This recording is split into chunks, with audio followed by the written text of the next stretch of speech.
Siftpop podcast is recorded in front of a live internet audience. Live from a bunker in the heart of the Ozarks. Yes, those are claws, and yes, we are happy to see you. It's Siftpop.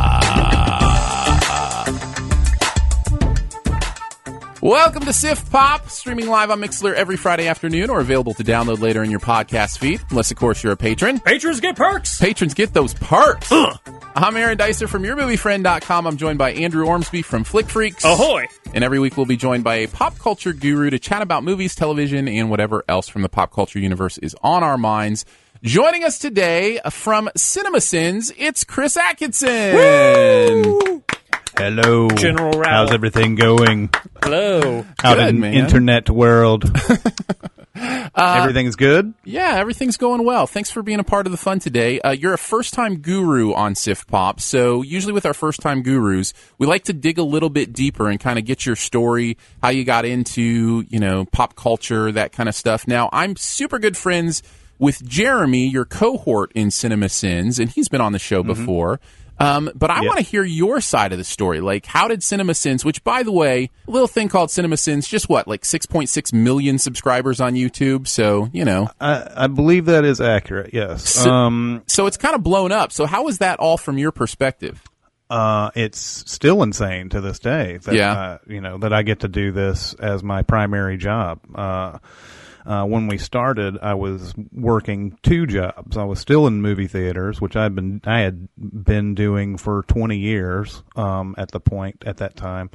And I was also writing about online video, basically thanks to Jeremy.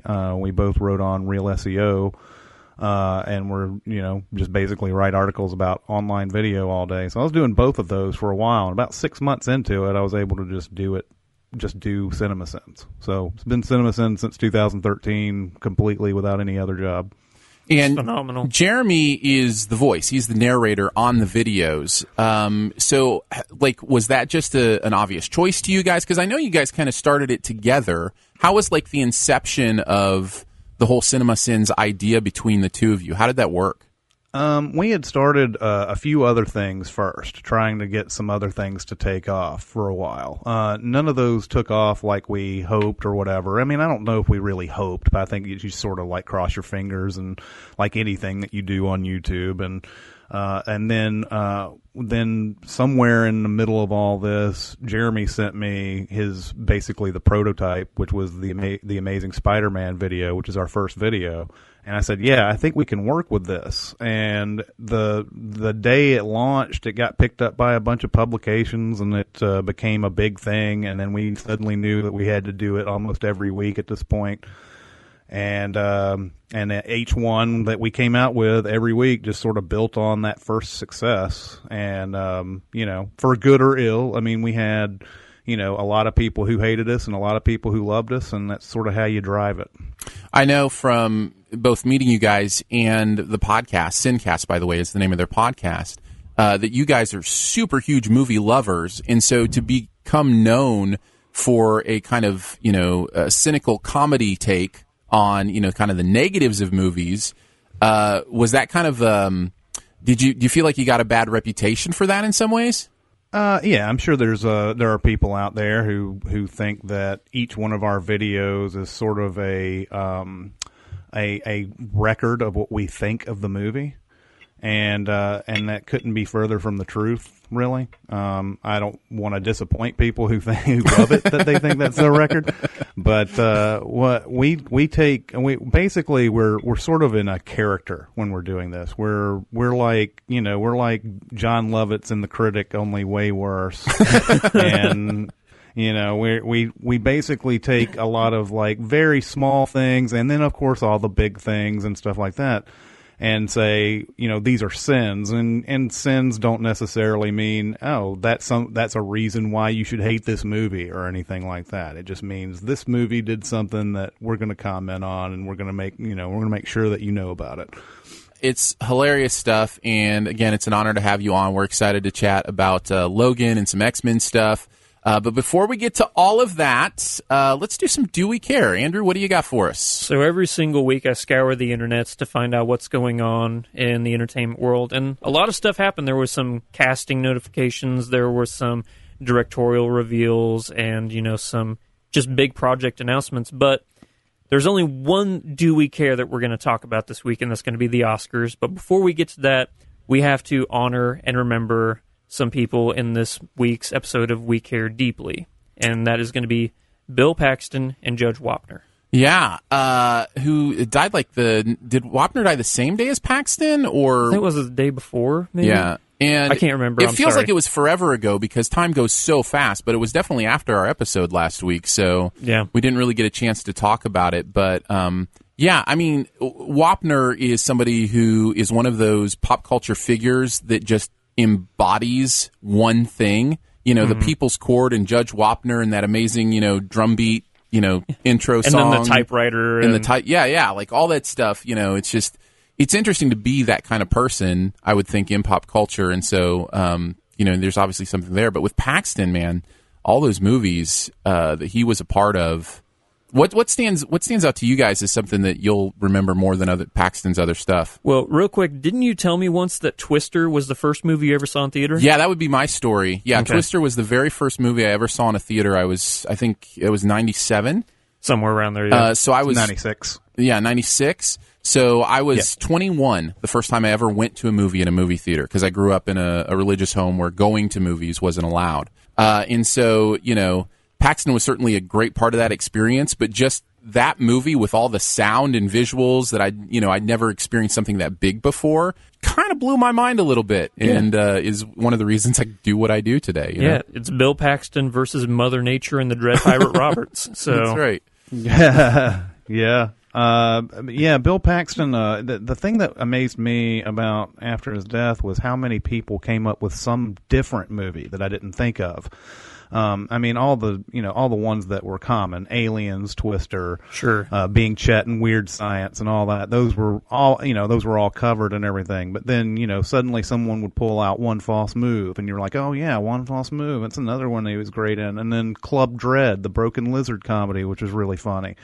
He was in a lot of movies, and it's just amazing how many different ones. Apollo 13, another great one. Yeah, that movie's phenomenal. So I think we probably undervalued Bill Paxton. It's because once he died, I was like, oh yeah, well, he was in those. A few good movies, whatever, but then you realize, he was in a lot of great movies and a lot of just underseen movies. Yeah. More recently, he was in Live, Die, Repeat. That's the one I was going to talk about. Yeah, that's another one. Original name. That was the one I was going to talk about because he has my favorite line in that entire movie where Tom Cruise said, "Sergeant, you're an American." And he goes, "No, sir, I'm from Kentucky." Well, that's a thing that Bill Paxton could always do, and I think that's why why his presence was so welcome a lot of times. He was from Texas, so he had this sort of he was able to play the Southern man pretty well, had the accent, everything. And he could believably play these goofball, maybe yokels a lot of times or whatever, but just goofball Southern guys. Yeah, kind of like what he did in True Lies, even to an extent, to just playing that goofy guy. But then he also was able to do those serious roles. I don't know if either of you guys ever watched Hatfield McCoy. I didn't. Oh, never saw it. I think that's where he got his Golden Globe, was for that role, and it's breathtaking how good he is, and the best he's ever been. And we didn't even talk about Big Love and television and those kind of things. I never watched Big Love. I didn't either. Okay. No, I didn't. But yeah, I didn't either. I heard, but most of the people who I ever saw it said he was great in it, and that show was great. I just never got around to it. Yeah, it's just one of those that fell under for me. So, well, I love the chance to kind of honor people's works, when they pass away, and especially in cases like this, it's just such a shock. Is he 61? 61. And with surgery complications, and I don't even know if the specifics have come out. Not that even matters, but it's just nobody was expecting it, and so yeah, it's kind of kind of a way to bring light to the life part of somebody as opposed to just be depressed about the end, the passing. So. Yeah, absolutely. By the way, if a friend of mine sent me a link to Ain't It Cool News, and the writer Quint had written. He was going to write a Bill Paxton interview. I guess it was 5 or 6 years ago or something like that. That he never got around to finishing. He had Paxton had to leave or whatever, but he took down like a whole bunch of notes and everything. And after he died, Quint went ahead and published what he had, and it's a really fascinating thing. If you can go and find that, go to Ain't It Cool News and find that. It's really fascinating. Man, Ain't It Cool News used to be my jam. Like back, I mean, that was one of the first movie internet places that I would, go check out what Harry Knowles and the crew had to say about stuff. And one last thing I'll say about Bill Paxton is his show. He just started a new show. He's in the remake for Training Day on TV. Oh, yeah. And it just started February 2nd. Have they said what they're going to do with that or anything? I haven't. I just looked because I was curious about what day it started. So it was this past month that it started. So wow. That's interesting. That's going to wrap it up for We Care Deeply. Now we're going to move into Do We Care? And before we go into like the nitty-gritty of the Oscars, what I had down is the top 3 2017 Oscar blunders. The there things were 3? That went wrong. I remember the one. Oh, there is 3. We'll start off with this one. During the Memoriam segment, did you hear about this? I did. I did hear that. So for everybody in our chat or everybody who's listening who doesn't know, in the Memoriam segment, one of the photos used for one of the departed was a person who was still alive. Oh, man. They got the name right, Janet Patterson, but on screen they actually showed a photograph of producer Jan Chapman. Okay, so the name was somebody who had passed on. The name was correct, They just picked photo. the wrong picture. That makes so much more sense to me. Yes, it was somebody, they'd worked together on a project before. Oh, no. But they used the wrong photograph. Wow. And number 2 for top 3 Oscar blunders was obviously Envelope Gate 2017. That's number 2? It's number 2. Yeah. Wow. What was number 1? We'll get there. But I want to talk about Envelope Gate and just that whole thing because I did a live show for it on YouTube, and you also did the live Twitter feed thing, which was crazy. I'm curious because you were putting in points because we did the ballot. So what happened? Did you finish putting in people's points? Oh, yeah. Okay, so well, there was go a ahead good with 2.5 minutes. There were 2.5 minutes before they corrected the thing. La La Land gave their speech. 2 of their producers gave speeches, and they were getting ready for the third to give a speech. Chris, were you watching live, or did you see it afterwards? I was watching live. When they announced La La Land, I was pretty much like, well, that pretty much is what everybody thought it was going to be. So right. I just went to my phone and started looking up some stuff because I was just looking up some statistics. And then halfway through that's when I heard the guy say, "No, Moonlight, you won." And I was like, "What?" Yeah, what's funny about that though is that I was half expecting it, considering how long it took Warren Beatty and then Faye Dunaway to finally say the name. I was like, oh, that's why it took so long, is because something was messed up. That makes sense. So yeah, that was definitely a strange one. It made it all the more dramatic though. Yeah, it kind of blew my mind, and as the story has come out, more and more about the story, and I don't know how much you guys have followed it, about all the things that kind of led to this happening. The Twitter picture and stuff. the PricewaterhouseCoopers people, and it wasn't just him, by the way. Both of them were supposed to be so alert. They were supposed to have all the winners memorized. Yeah, and they were supposed to be alert. If this happened, they were supposed to run on stage and correct it immediately, so that what actually happened didn't happen.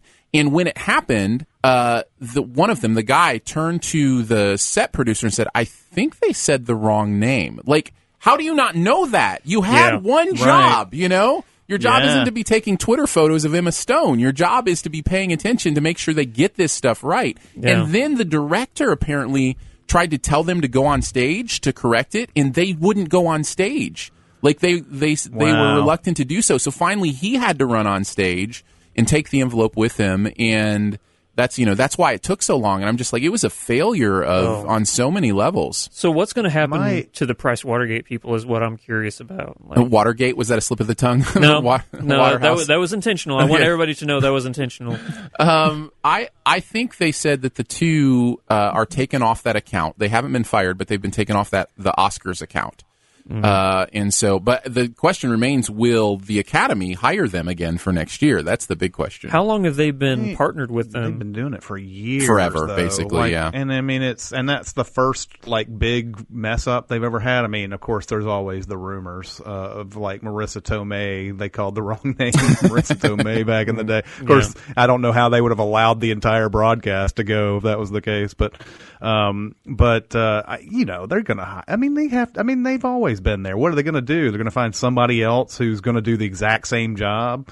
I'll just put it out there. I'm willing to do it. Not me. I don't want that pressure. Give me a call. I don't necessarily want the pressure, but I'll take the money. So honestly, I see where your head's at. Yeah.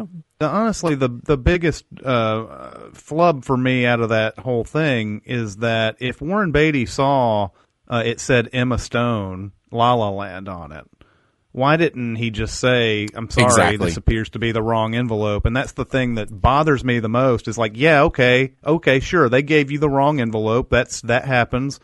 I just didn't understand why he didn't just say, oh, this appears to be the wrong envelope, and then have somebody rush it out. But it wasn't him that said it. It was Faye. Well, but here, I know exactly where you're coming from, Chris, and I can speak to it a little bit. There is something that is pounded into you as a performer. Show must go on. Show must go on. Show must go on. Don't let them know the errors. Don't let them see you sweat. All that kind of stuff. And I think that it was they let him see him sweat, though. Yeah, right?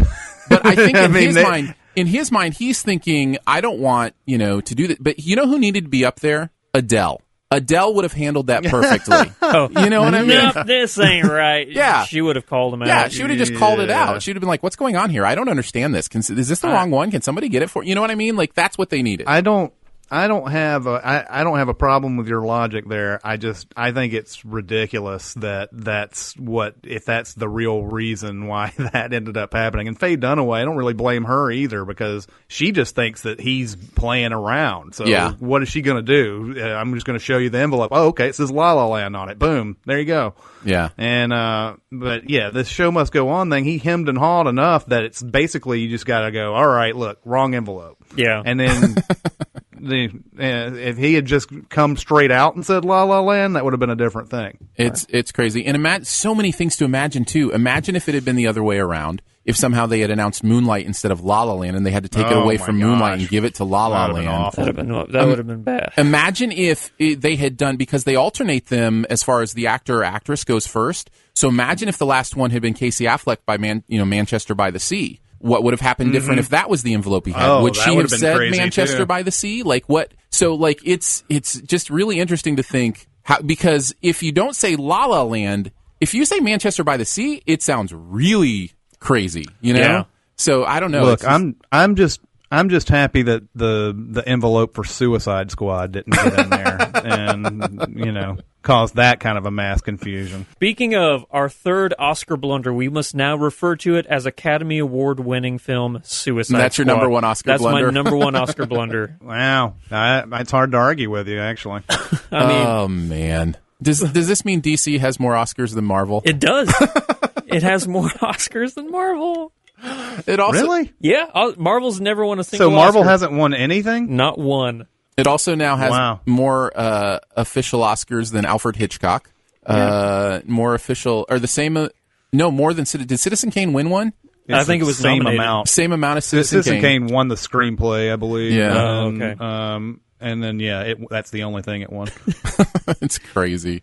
So that's going to wrap it up for Do We Care? Wow. Well, thank you, Andrew. That was a nice trip down Blunder Lane. Yay. No, you had, we kind of glanced over it, but we were doing an Oscar poll.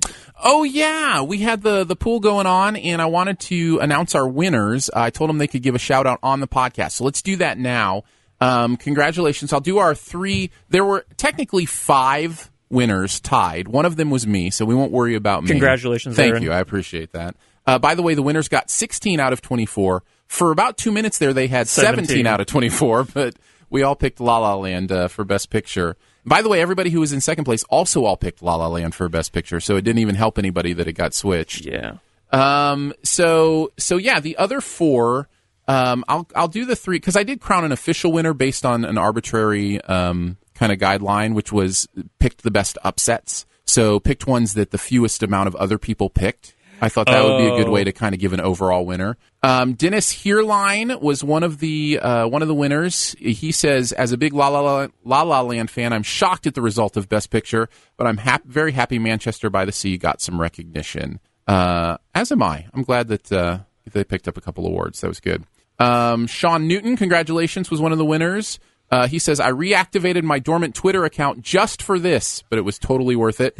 I should also mention that I only listened to 3 podcasts, yours, the Sincast, and a third one that's inconsequential. Since Chris will be your guest this week, mine. I would like to express genuine gratitude towards both of you for your respective podcasts.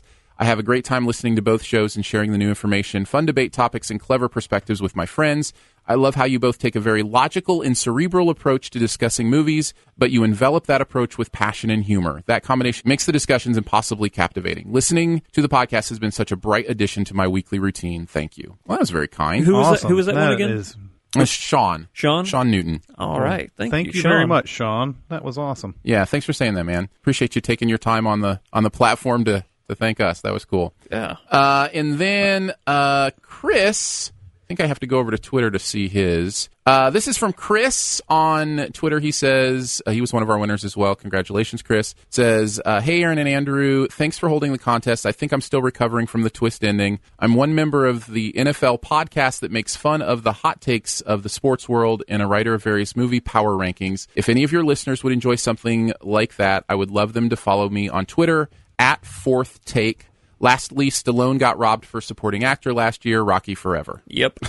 I agree. I'm glad he didn't win it. I kind of go back and forth in my mind. Part of me thinks he deserved it, and then another part of me is just like I don't know if it's just my own nostalgia for that character that's kind of playing into it a little bit, but probably the same for me because Rocky has a special place in my heart. 40 years inside that character to play it again. Wow. I don't think that's worth giving an Oscar for. Finally, Drew Nelson, who was our overall winner based on the arbitrary criteria. Hey! He says, wow, what can I say? I truly didn't expect to become the arbitrary winner of Siftpop's Oscar Party Pick competition. Because I want to keep this to 45 seconds like any good Oscar speech, I'd like to give a few thank yous. I'd like to thank my mom and dad for supporting my movie-watching habit for the past 22 years. I'd also like to thank all other family members who gave me movie gift cards this Christmas, making easier for me to see all the nominated pictures. I'd like to thank Arrival and Hacksaw Ridge, the underdogs that broke the tiebreaker to give me this win. And finally, I'd like to thank Deezus. Although I don't know you, you're the real MVP of this competition for choking like the Warriors and giving up your early lead. Yes! You really should be ashamed because you do this for a living. All jokes aside, I'm honored and thankful. Can't wait to compete again next year. And that's Drew. I can't wait for Devon to listen to that. Calls out Deezus. Man, savage. Savage Drew is savage. In case you don't know, Chris or otherwise, Deezus got the first 4 right, even though the first 2 were big surprises. Yeah, he got Suicide Squad. Yeah, and so he was just on a roll, and then he lost his lead and then gained it back by a couple at one point, and then lost it again. He ended up in third, tied for third, right? Technically tied for 12th. Yeah, because if there's 5 people in first, then technically second is 6th, and you know how it goes. Anyways, yeah. But congratulations to our winners. We will do it again next year. We had an absolute blast. There were 61 participants. 61 people joined the pool this year. So, phenomenal. Yeah, it was a lot of fun. All right, let's talk about Logan. We got ourselves an X-Men fan. Maybe a quarter of it happened, and not like this. In the real world, people die. Logan. I don't want to talk about it. Logan. Just stop. Be careful. I need the girl. What girl? Go get her. Wolverine is back, maybe for the last time, at least with Hugh Jackman playing him. This is set in the near future. A weary Logan cares for an ailing Professor X in a hideout on the Mexican border, but Logan's attempts to hide from the world and his legacy are upended when a young girl arrives being pursued by dark forces. This is been said to be Patrick Stewart's and Hugh Jackman's last time in these roles. It's getting a lot of I guess recognition is the word, for taking the rating to an R and being able to, kind of go more adult and all out with the violence and different things. So I'm sure we'll talk about that. But before we get into a lot of the details, just kind of a quick summary, how you felt about the movie. Did you like it, love it, hate it, dislike it, or it was just okay? Chris, let's start with you. I loved it. I really, really like the idea of putting these characters with a different wrinkle into it. This time, it being aging, and I think it really makes a different kind of a dynamic for a comic book film. I had never really seen anything like this before. What about you, Andrew? Almost loved it. There was like one or two cons that I have that are keeping me from loving it, but I am so close, so I'm going to land with really, really liked it. Yeah, I think I'm with you on the really, really liked. I really only had one complaint about it, and we'll get into it in a little bit. And that was enough, though, for me to bring it down to, I think I landed on like a B+, A- kind of range. I'm right there with you. But I was really close to loving this. There are so many great things about it. Let's start with some of the things we loved. Andrew, what specifically did you like? So this is hands down the best performance that both Hugh Jackman and Patrick Stewart have ever given for these respective roles. I mean, honestly, and this isn't hyperbole for me, I think that Sir Patrick Stewart gave an award-winning performance in this movie. It blew me out of the water. Do you think he was better than Hugh? Actually, I do. Okay. And don't get me wrong, Hugh was great, but I don't think I've seen acting from Sir Patrick Stewart like this in a very long time. Well, that's the thing, right? They put them in this different sort of setting and situation and everything, and it really allowed them to stretch out in this. That's the main thing that I came away with this on, was the acting. And Patrick Stewart gets to have a lot of varied kind of reactions and line readings and stuff like that, whereas in the other X-Men movies, everything's real operatic, and he's basically one note in the other X-Men movies. He's got one speed. Where he's like, we really should be nice to each other, and I'm nice to everybody, and I'm trying to tell other people to be nice to each other. In this one, it's completely different. Yeah, and I guess I love Stewart's performance. I really do, but I felt like Hugh Jackman was just on a whole nother level, not only from his own performances, which were already great as Wolverine, but just the stuff he was doing with the exhaustion in his life was, I just bought it. I thought it was incredible, and it kept me locked into the movie, among a few other things. I guess I'll mention one of my positives that kept me locked in. I thought the action in this movie, not specifically the over the top violence, although that's definitely here, but the action itself was really imaginative and creative. I really liked these action scenes. Did you guys feel the same way? Absolutely. Yeah, I really liked it. I really liked the action, and even though it's not exactly what everything I'd want in an action movie, it actually pulls this off pretty well. I think hands down, this is the most violent, gory movie. And I think we should say that up front, that Marvel has ever put their name on, even though it is a Fox movie technically. But out of every Marvel movie, whether it be Sony, Marvel, or Fox, I think this hands down. More than Deadpool? I just don't remember. I think easily, yeah. Okay. I think so. Yeah, I think so too. I think in Deadpool, most of your deaths in that are, there are a couple of graphic ones, but for the most part, they're just, they're projections and Inception or whatever. It's just kind of like in the background they're getting killed, or it's in that one big scene on the bridge. This one, it's like everything has got to be like up close and in your face. Yeah, literally in your face. Yeah, yes. Literally. Oh yeah. This is Daphne King's second performance ever, besides this one little soap opera she did where she was only on for 7 episodes. The intensity that she brings to this character for somebody as young as she is, especially for a child actor, is extraordinary. I thought she was great. Mesmerizing. Yeah. The intensity and like the hatred that she like sends through her eyes, those daggers that she has. For a kid actor, I'm going to be keeping my eye on this one because I think she's going to grow up to be like an A-list actress one day. Yeah, she could be great. I really enjoyed her performance, and it's an interesting performance too because she's silent for a lot of it. So yeah, exactly. yeah, I thought that was great too. In the chat, a question, it's worse, I'm assuming means more violent than Apocalypse. I thought you guys said Apocalypse was really gory. The difference is Apocalypse was gory for a PG-13 movie. This is gory for an R. gory for an R movie. So it's operating on a different foundation, I think. Exactly. And I think I actually disagreed with you because you were saying that Apocalypse was very violent and gory, and I didn't think it was, besides for that one scene in the movie. Other than that, I thought it was... Yeah, I mean, again, for a PG-13 movie. Yeah, okay. Chris, did you have any other pros for the film? Well, I was just going to add on to this Daphne Keane performance. There's something very satisfying about hearing her screech and jumping at people, and doing her stuff in this. It was. Usually, like those type of things, that could really fall off the cliff fast. Those type of screeches that she does in this, it could have been like a horrible thing that they added.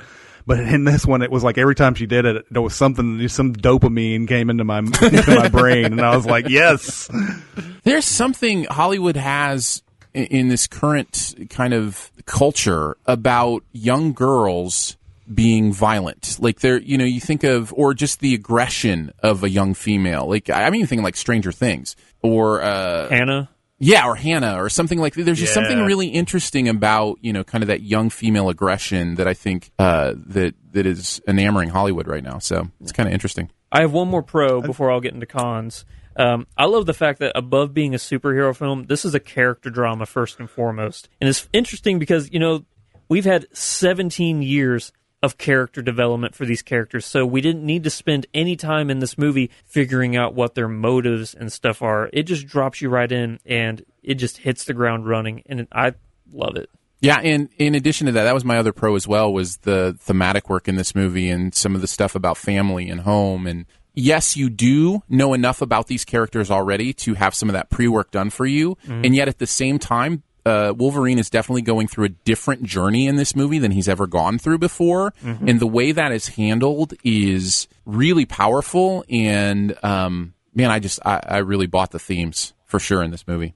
Yeah. It's another thing too that I like. They sort of, they're sort of genre crossing here. And a lot of times when I hear about, something like, Captain America, Winter Soldier is playing in the spot, the paranoia thriller game and everything, and then you go watch it and it's like, kinda, I guess, or whatever. This is like this is a Western.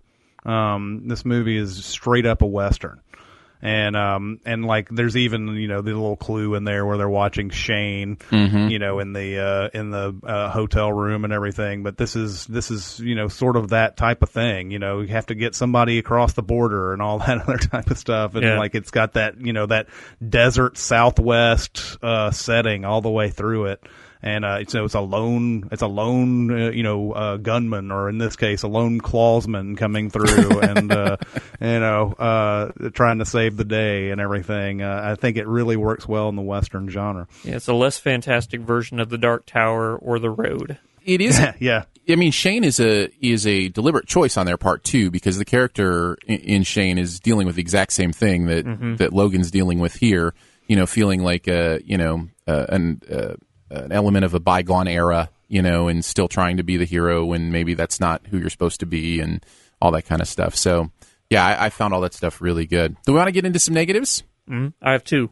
Sure. Chris, why don't we start with you? What were some of the things maybe you didn't like about it? Okay, so it's fun that they got the R rating because it basically liberates you. You don't have to worry about anything. You can make it as violent and whatever. I do think, though, that in the dialogue, they were just like, well, we can say F this and F that, so we're going to just put it everywhere. And it's weird. I don't get offended by strong language unless they just use it as a prop or as we got an R rating, we can do whatever we want. And that's what it felt like in the dialogue for me. Absolutely. That was my one negative, and it was big enough for me to bring it down quite a bit. It's overindulgent in a lot of ways. I didn't find that at all. Here, let me give you a few examples. So you mentioned the language, which I totally agree with. You could just feel the writers going, how many F words can we throw into this movie? And it felt a little like like a teenager who's away from their parents, and they're like, hey, I can use this language, so I'm going to use it all the time. Just like, or maybe like a Rumspringa, You know, where you like Amish Wolverine on Rumspringa. Yeah, exactly, something like that. But the where it was most obvious to me was in the limo, where it's like, what, like where she's like, "Hey, driver," and she pulls down her shirt, and it's like, you know, the only reason that exists in there is because, hey, we can show boobs in an R-rated movie. Let's show them. That's not what I thought you were referring to when you talked about, like, I thought you were talking about, like, Sir Patrick Stewart and stuff like that. And I'm like, well, that's just him falling into senility, and that's what I got out of that. So as far as the language he was using? Yeah. No, there are just moments where even Wolverine, like, he's out at the car at one point, and he must have dropped 7 F-bombs just in a row. Yeah, it was crazy. Just to say them, you know? That part in particular, I understand what you're talking about. So. That's the ultimate point. It's not that I am offended by hearing these words. Right, exactly. I mean, whatever. It just sounds like they were inserted. Like, you know, we got to put it in there. And it just goes right in your face. I always go back to the movie Spy, where, you know, if they ever let somebody like Melissa McCarthy just riff or whatever, she'll throw in like 40 F-bombs into one thing, and if it's and a lot of times it's just not going anywhere, and you can tell it's not going anywhere, right. And she's just like, F this, F that, F this, F that, and you're like, oh yeah, okay, all right, I get it. That's what I felt like in this one. It just felt like they were just kind of like Aaron was saying. It's like the parents are away. Let's see what we can get away with. Yeah, it just felt a little overindulgent to me. What were some of your other negatives, Andrew? One of them is this movie is. I'm going to start with a pro that's going to lead into a con. So cool. I thought that this movie hit the ground running, starts off in 4th gear, and it's phenomenal. But in between the second and the third act, I think that the pacing kind of waned just a little bit, and then it had to pick up a little bit. It waned down a little too much for me. But it was trying to do some more character development that I found at that point was unnecessary for some particular characters. Okay. My other big con in this movie is I think that the villains in this film were underused and underdeveloped. If this is going to be, like they've said, Sir Patrick Stewart and Hugh Jackman's last time, I want them to have a villain in this movie that is this titanous force that you passionately have to hate. And the bad guys in this movie were just generic bad guys in a sense. I wanted it to be like true animosity of opposing forces, but it just turned out to be just people I recognized as quote-unquote the villains. So yeah, I don't know that I agree with that. Really? Yeah, I feel like this movie was trying to do something very specific because that's what we're used to in comic book movies. We're used to the big villain that everything leads to, you know, the big fight at the end and kind of taking them out. But I think this movie was trying to be more contemplative than that. And so I feel like if you didn't like it, totally get it, but I feel like that was the point. Like, I don't feel like it was a mistake on their part. I feel like it was a decision, if that makes sense. I'm going to take a line from Jason Robards at the end of Crimson Tide and say, you're both right and you're both wrong. The thing is, for me, I totally agree, Andrew, they didn't develop those characters. Like, you know, why does he have that hand? Why does everybody have these mechanical arms? Blah, blah, blah. And they don't really see them get to do anything awesome at all. They're usually just getting their butts kicked the entire movie. Yeah. As far as it needing to be a big bad type of person and everything, I don't agree with that. If it was, then you're just making it another X-Men movie, and you're going to need help, and you're going to have to call Halle Berry and Famke Janssen and all these people back in and make it a big, huge apocalypse type movie, which I didn't like at all. So, I mean, I see what you're saying. They should have developed them more, for sure. And not to give too many spoilers away, but there's a character in this who's a doctor who we're supposed to, like, think a whole bunch of stuff about, and I thought he was incredibly underdeveloped, like, as a character I was supposed to care about. Yeah. That's mainly what I was talking about. Not Robot Hand-Man. What's the actor? Yeah. Who's that actor? Because I really like him, actually. He's been in several things. What was it? Are you talking about Robot Hand, or are you talking about because I thought you were talking about the Sun Sitter. No. I like him too. Not Caliban. I like him too. Yeah. The guy that played that is Stephen Merchant. Yeah. No, Boyd Holbrook. Boyd Holbrook. Yeah, I like him. I think he's got a good presence. So be interested to see what he does. But yeah, I think you're right. I think the villains were kind of underdeveloped in some ways. One last thing I'll say about Logan. is an emotional movie. I don't know about you guys, but there were parts in the movie I was like, wow, I'm feeling things I've never felt before right now in a superhero. These feels? Yeah, why am I getting the feels in a superhero movie? Especially towards the end. It gets heartbreaking in some points, and I didn't think that I would ever feel that in a movie, especially for a character who is so used to being known as the emotionless killer. He's an anti-hero. He's not really... That's what, Logan and Wolverine has been known for. So whenever a character like this makes you feel those certain things, it's really powerful. Chris, did you have one more thing before we move on? No, I think we've covered it. It's funny. My one more thing was going to be how this movie was both heartbreaking, and you even use that phrase. It's heartbreaking and it's also uplifting somehow. It manages to do both, but since you kind of touched on that, I'll go with just the utmost respect and honor I have for how Hugh Jackman has treated the character of Wolverine through 9 movies. I know 17 years. I know one was a cameo, but I mean, he got this character from the beginning and has stewarded it so well. There are very few examples of somebody who has owned a character like this as well as he has. You can think of maybe Stallone as Rocky. Yeah, or I was thinking more of Connery as Bond, or something like that, or I would even say the other one that's contemporary, I think, is Chris Evans as Captain America. I think he really stewards that character well, kind of owns it. But the way that Hugh Jackman has really committed to Wolverine is really impressive to me. So yeah, that would be my one more thing. I think it's a high recommend for everybody here. Yeah, I'd say so. Chris, high recommend? Yeah, definitely.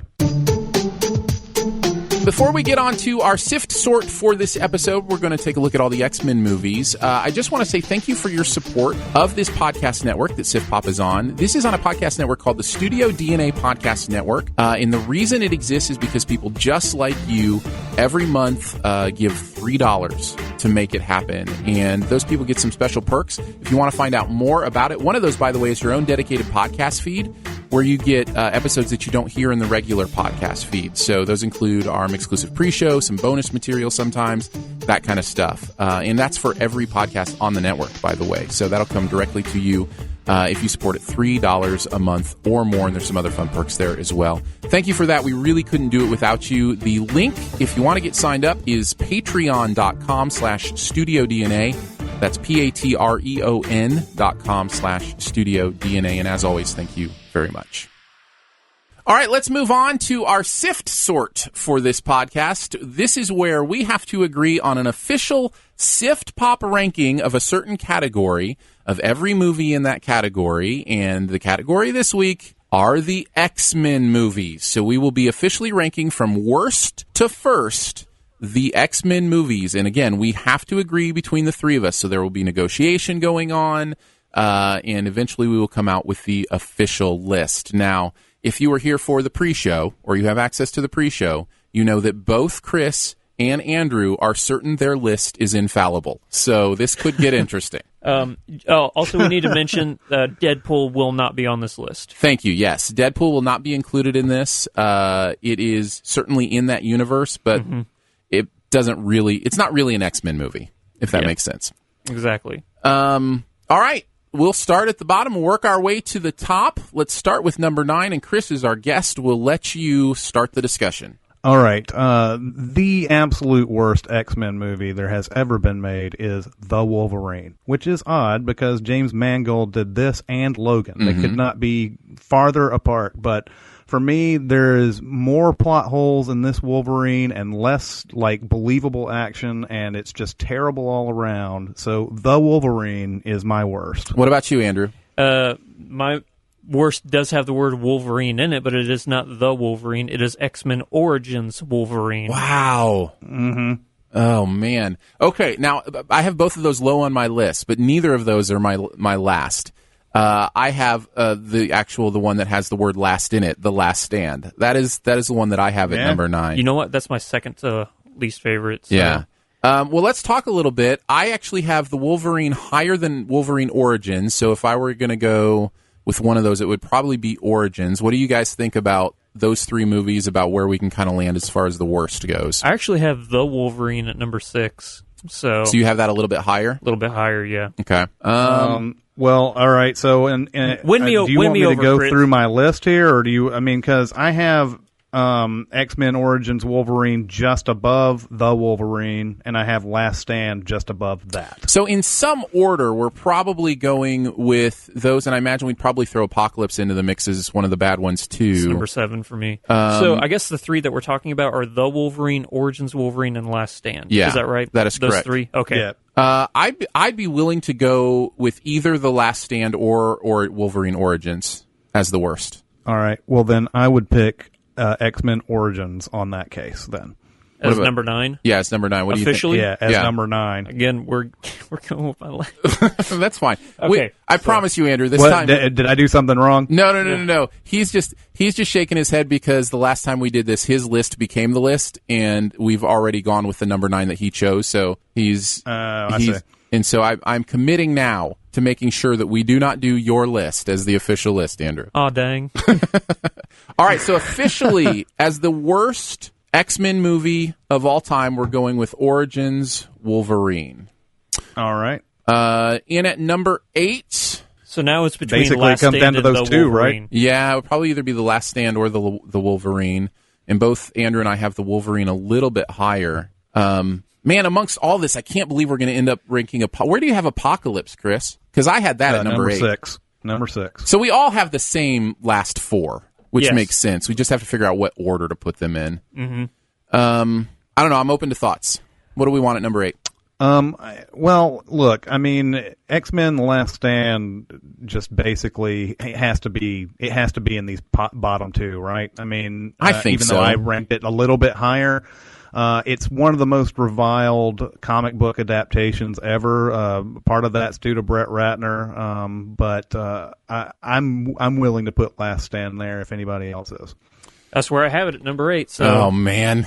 This is going Andrew's way again. Yeah, I think Last Stand should go there. Some comments from the chat, by the way. We do check into the chat for some thoughts on this, too. Origins and The Last Stand are way worse than the Wolverine, says Hedrick. DJ M3 says, as long as First Class is number 1, he'll be okay. We'll see, DJ M3. We'll see. And the Wolverine is at least 2/3 of a good movie. Somebody else says... Origins is absolute garbage. The Last Stand is somewhat redeemable. So I think the chat's kind of with us too. We get Origins at the end, Last Stand next, and then the question becomes, do we put Apocalypse or the Wolverine next? And I think since you had it last, Chris, I think it's only fair to put the Wolverine next. At number 7. How do you feel about that, Chris? It works for me. Okay. I get stuck on a lot of things on the Wolverine, and I agree that at the beginning of it feels like a different kind of movie, a better kind of movie, but ultimately that movie is just garbage. It's trash. All right. It's interesting. I didn't hate it that much. I thought it was a halfway decent movie. I didn't love it or anything, but I was like, the main thing okay. The main thing that bothers me about that movie more than anything is him when he's at the whatever he's at, where he's sleeping over for the night or whatever, and the little enchantress person comes in and like gives him the green smoke and everything, and like their whole thing is trying to kill him and everything, and it's like, why did you just knock him out? Why didn't you just take him right there? Like, it doesn't make any sense. It's like one of those Dr. Evil plots. Yeah. So, I mean, there's a lot of stuff in that movie, and I remember, I mean, it was one of the, this could also be factoring into it, too. It was one of the worst movies we've ever seen, too, where it's just you're constantly stopping it and writing about something. So, there's a little bias there. In the chat, somebody says, how is Apocalypse not in the bottom 4? Actually, it is. Number 6. It will be number 6, so it will be in the bottom 4. Yeah. I don't assume any of us have a problem with that. Hate that movie so much. Okay. I really do. Now, here's the thing about Apocalypse, and the reason I'm actually... Because I had it at number 8, but I'm actually not too disappointed that it's at number 6. I think I have recency bias on this one, where I came out of it so disappointed that I'm not giving it credit for some of the things it did right. Like, some of the action in that is pretty cool. I think there's only one good scene in that movie. Yeah. And it was the Quicksilver scene, again. Right. Which, yeah. But... Their adaptation of Apocalypse, I absolutely loathed. He just looked like Ivan Ooze from the Power Rangers movie, and nothing good came from that movie. Well, plus his Yeah. performance is, you talking about Oscar Isaacs? Yeah, Oscar his performance is totally buried under prosthetics. Like, he's such a great performer, and, you know, I don't know. Yeah, there's a lot about Apocalypse I don't like. As you guys were talking about the Wolverine, I realized how much I didn't like that movie, too. And for me, the Wolverine, one thing we didn't talk about was it's almost not an X-Men. There's very little X-Men in it. You know what I mean? Like, it's just him. It's just basically him. And so that was something that, you know, I didn't like and about a couple that of too. people with some weird powers here and there, and that was it. Yeah. All right, so we've got our bottom four. Origin Wolverine at number 9, The Last Stand at number 8, Wolverine at number 7, Apocalypse at number 6, and now the fun begins. What did you have at number 5, Andrew? Number 5, I have X-Men First Class. Ooh, Man, we're going to no. be fighting. No. No, Andrew. I can We're gonna be guarantee you fighting. that it will not end up at number 5. What did you have, Chris? I have Days of Future Past there. That is what I had as well. That's what I have at number 4, so... I think then we go with Days of Future Past. I think that's pretty clear. Yeah, I have... It's really interesting with these movies, and I'd be curious to hear where your line is, guys, too. I feel like there's 4 really bad ones, and then 5 pretty decent ones. Yeah. And maybe even 1 or 2 really good ones. Yeah. And it's just, you know, that's just kind of the way it shakes down. But Days of Future Past, I think, is a pretty decent film. No, I really enjoyed Days of Future Past. Like... I liked it okay. I think I liked it because it reset everything bad that they'd done. And like, okay, we know we messed up, fresh start, and we got to see, you know, the McAvoy Fassbender on screen with McKellen and Yeah, that Stewart. stuff was cool. I thought that stuff was cool. All right, so we've got it at number 5. I really have to tell you, Andrew, I know you had First Class at number 5. I'm not going to spoil the rest of my list, just to say I had it way higher than that. That's fine. So I'm not sure where Chris had it. You but are we'll more than able to be wrong. It's totally okay. I actually had it number 4. I had the original X-Men. I have it at number 3.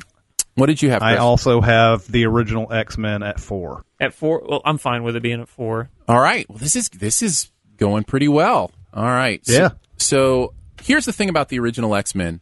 I think it gets forgotten sometimes, and I think it's underrated because of that. But you have to remember, for all considerations, it's kind of the first Marvel superhero movie. I mean, if you don't count Howard the Duck, or, you know, some of the crazy Captain America movies that came out before and that. That's why I had it so high on my list, because it is not Howard the Duck, obviously, but X-Men, for the first original X-Men. I'm like, that just set the tone for everything. For everything. It started it all. Even people say Blade did, but well, no. that's true. Blade was the year before, but yeah.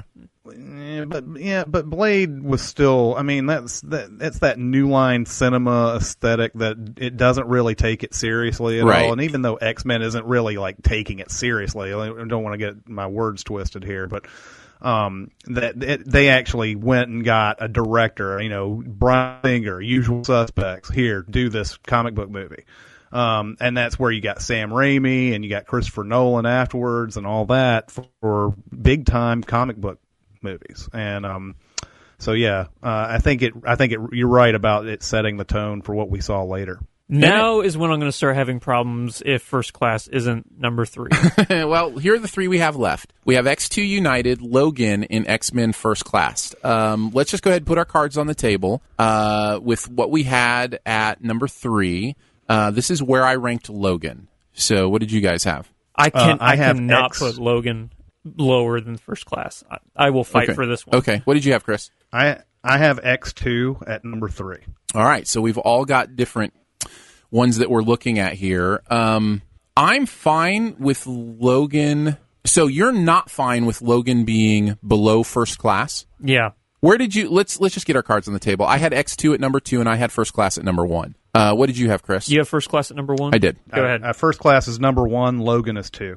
Okay. I have X2 as number 1, and then Logan is number 2, and then obviously at number 5, I think I had First Class. Yeah, you had First Class down We a are ways. all completely opposite right now. Well, except for we both have First Class as number 1. Okay.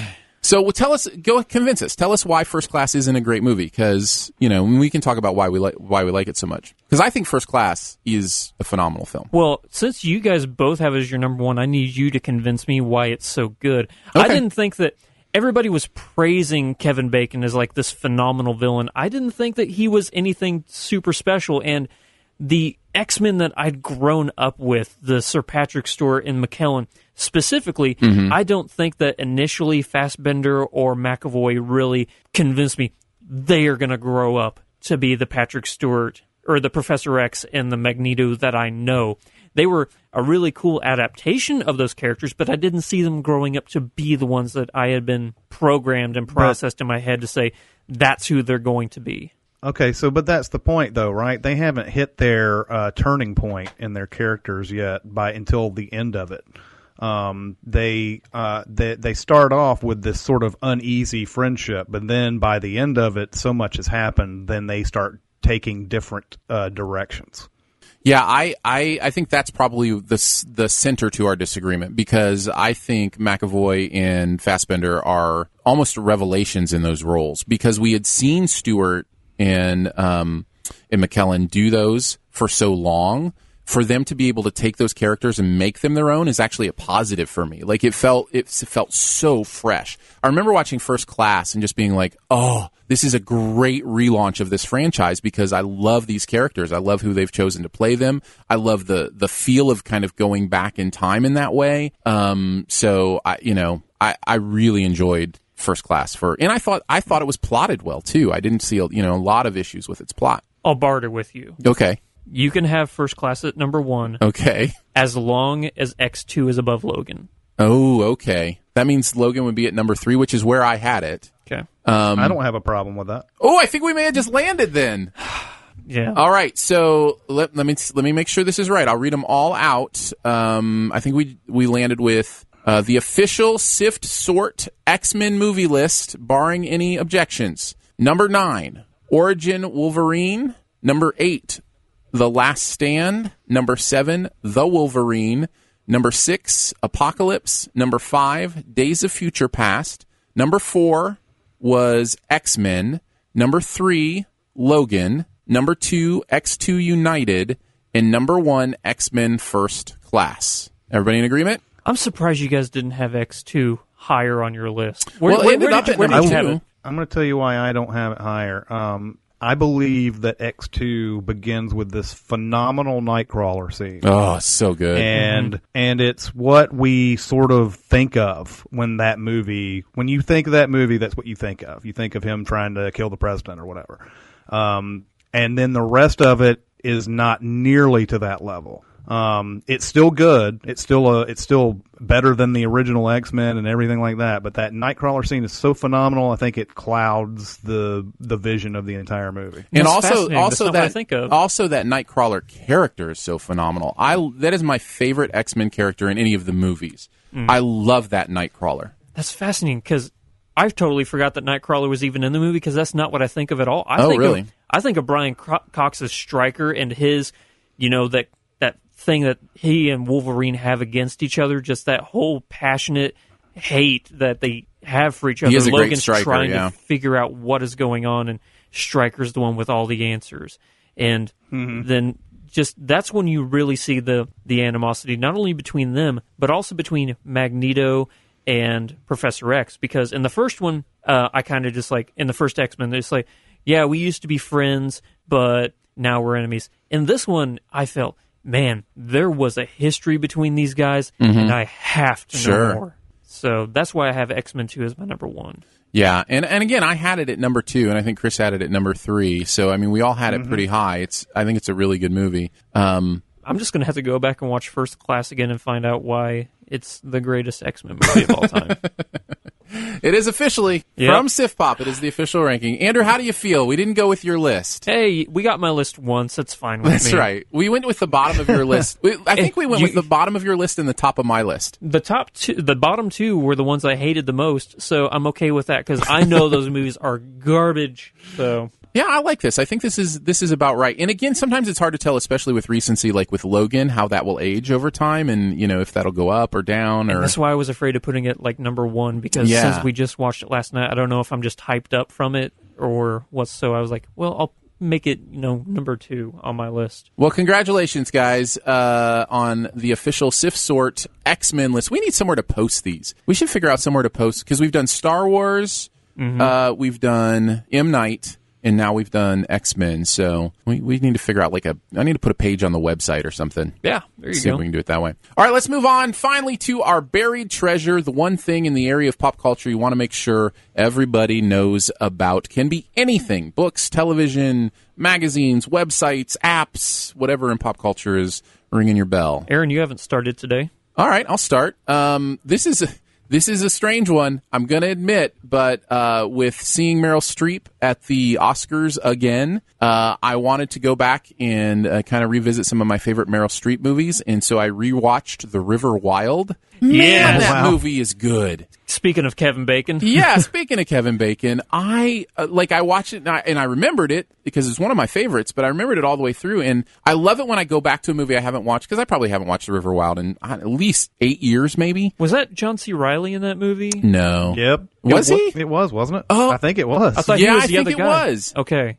Wow, yeah, that's right. And then the kid from Jurassic Park. Yes, it is the kid from Jurassic Park. I thought you meant, who was it that just passed away? Bill Paxton? No. Recently, Hunger Games was in the Hunger Games. Oh, Philip Seymour Hoffman. I thought you meant Philip Seymour Hoffman. I was like, I don't think Philip Seymour. I think I was on him from Twister because he was in Twister. He was in Twister. Anyways, I just love it when I go back to a movie I haven't watched in a long time, and I'm like, yeah, I was right to like this movie. This is actually really good. So I enjoyed it. I had a good time with it. So if you haven't seen The River Wild, I would take a visit to it, because it's a really interesting street performance, and it's also River performance. It's also a really beautiful movie, and it's also a great movie about marriage. It's just a whole, big old metaphor for marriage, and I loved it. So Have you ever been whitewater rafting? I have. It's a lot of fun, isn't it? It is. It is scary. Oh, yeah. It is really frightening. But Chris, it's have fun. you ever done it? I have not. I think I've been invited a couple of times, and I've always been like, just forget about that invitation. Is it because of the water, or because you don't want to get hijacked by a couple of psychos and It's mainly from the River Wild. Yeah, mainly. I mean, Okay. the River Wild was what Jaws was to oceans, and what Psycho was to showers. It's really it's always water. An ingrained fear of water, basically. There you go. All right. Chris, what do you have for your buried treasure? Okay, so I have a theme here because of Bill Paxton's untimely passing. He was in a movie in 1992 called Trespass, which I don't know if you've ever seen before. I have not. And it's got a lot of people in it. First off, Walter Hill directed it. It was written by Bob Gale and Robert Zemeckis before they did Back to the Future. They got Bill Paxton, William Sadler, Ice-T, and Ice Cube all in the same movie. And it's a real fun B movie. Like, Paxton and Sadler play these firefighters, and they run into this one guy who says, I've buried some treasure in East St. Louis in these, like, project buildings or whatever. And so the Paxton and Sadler decide, well, okay, well, let's see if we can... They get a map, and they're like, all right, let's go to East St. Louis. They're like, I think they're in Arkansas or something. And then as they go look for it, they just happen, because they're like in this like rundown part of the city, they happen to witness a murder from the gang that Ice-T and Ice Cube are in. And there's this whole thing where they're both trying to survive, and they're trying to get the treasure at the same time. And there's a lot of like interesting things with the like dilapidated buildings and stuff like that, and whether or not they want the cops to show up and all that type of stuff. Real fun movie. Robert Zemeckis wrote it. Yeah, both Zemeckis and Gale, Back to the Future writers, were on this one, and I guess they had it just before they did Back to the Future. It finally got made. I don't mean to put you on the spot or anything, but do you know if it's on like Netflix or Hulu or anything? I don't know if it is. I think I recently was able to watch this off of like Comcast On Demand, but I can't remember if I had to rent it or whatever. But yeah, I mean, I would look for it on Netflix, but then after that, if you can find it on cable or just find one of your favorite movie sites that are, like Amazon probably has it or something. You can rent it for like $3, $4 or whatever. It's worth it. It's just a fun movie. Or just head down to your local Blockbuster and wait a second. Oh yeah. Wait a minute. If you're still in the 1990s, go down to your Blockbuster. All right, what do you got, Andrew? So normally we wait 2 or 3 episodes on a television show before we talk about it. I'm jumping ahead here. Well, you can do a buried treasure on the first episode. That's fine. Right. Well, there's been 2 episodes out. So my buried treasure for this week is HBO's newest mini-series called Big Little Lies. Okay. Stars all-star studded cast here. You have Reese Witherspoon, Shailene Woodley, Nicole Kidman, Alexander Skarsgård, Adam Scott, and Laura Dern. It's directed by Jean-Marc Vallée, who did Dallas Buyers Club. The plot of this is it's a group of these 1%er parents, particularly the mothers in Monterey, California, who are insanely protective and proud of their children to the point where in the first episode, one of them is dead. One of these parents or children is dead, and they keep flash forwarding to the future of like... So it's like a mystery? A central mystery? Kind of a mystery, where they keep fast-forwarding to the townsfolk, and they're all being interviewed by the local police department, and they're like, oh, yeah, it was crazy. You could definitely tell that there was animosity between these parents and stuff. And then it goes back to the past where you're seeing everything played out. And I love it because whenever they flash forward, you see these townfolks, gossiping to the cops like, oh, man, they were the happiest couple you'd ever seen. But then it flashes back to the past and you find out, well, they were actually in an abusive relationship. So it goes to prove in this series that second-party commentary on these people's lives is totally false. Just because you're watching somebody's life, that doesn't mean you know what's going on in their life. You never know what's going on behind the scenes. Exactly, and the performances in this, especially from Reese Witherspoon and Shailene Woodley, are brilliant. If you have HBO Go or HBO Now and you are kind of on the fence about picking this one up, cannot recommend it enough. Cool. I'm glad to hear you say that because I was on the fence. I'd heard mixed reviews. So I personally am loving it. Yeah, I'm not sure if it's the kind of show that would appeal to me, but you're definitely selling it. So yeah. What would you rank? How did you compare it against The Night Of? Did you ever see that? Literally, I was just going to say The Night Of. If you like The Night Of, I would. It's a lot brighter, not only tonally because there is some comedy in this, but also The Night Of pretty much only took place during the night, obviously. Mm-hmm. So it's a lot brighter, and it's more West Coast than East Coast. So it's more outdoorsy and sunny because it does take place in Monterey. But there's still some darkness to this. I can't. I mean, if it's as good as The Night Of, I'm in because I mean, The Night Of it totally changed. Did some things towards the end that kind of threw me off, but But man, that pilot, The Night Of pilot, is one of the greatest TV pilots ever. It's so good. Mm-hmm. Well, that's it, guys. I think we did it. We did a podcast, guys. McWoo! Awesome! Yay! Thanks so much for joining us today on Siftpop. It's part of the Studio DNA Podcast Network. You can find out more about other live and later shows on the network by following the feed at mixlr.com/StudioDNA. That's MIXLR.com/StudioDNA. Huge thanks again to today's guru, Chris Atkinson from CinemaSins and the Sincast. Woo! Thank you so much. Chris, is there anything you want to plug? Anywhere you want to send people? You can go to CinemaSins on YouTube if you want to see us tear apart movies for fun and just being jerks about it and everything. And if you want to go and listen to us on the Sincast, which is polar opposite from CinemaSins, you can go to the Sincast and listen to us on almost everything that possible. I believe it's iTunes, SoundCloud, etc. So yeah, Google Play, Spotify, all of the above. I've been backtracking over those Sincast episodes, and I'm loving every single episode I listen to. Yeah, you guys do. I appreciate it. You guys do an amazing show.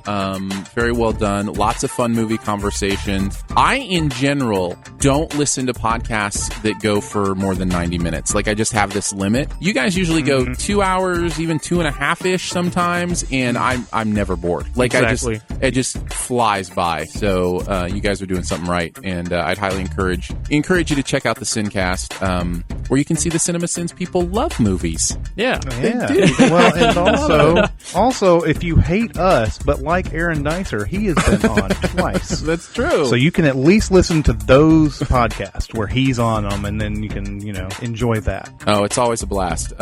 Very glad that I've gotten to know you guys and spend some time together. It's fun stuff. Much love and gratitude as well to our Patreon supporters for giving monthly to make the show and others on the network possible. Support starts at $3 a month. Comes with some pretty fun perks. You can find out more at patreon.com/StudioDNA. There are a lot of ways to connect with the podcast, whether it be SoundCloud, you can tweet at us, you can leave comments in iTunes or ratings, or you can email us at feedback@siftpop.com. And finally, if you're having a good time here, your movie-loving friends will probably enjoy it too, so share the love, let them know about the podcast, just let them know it hurts a lot less than adamantium claws. Spoiler chat for this week's movie and a lot more will be happening in your podcast feed next, so we'll see you there.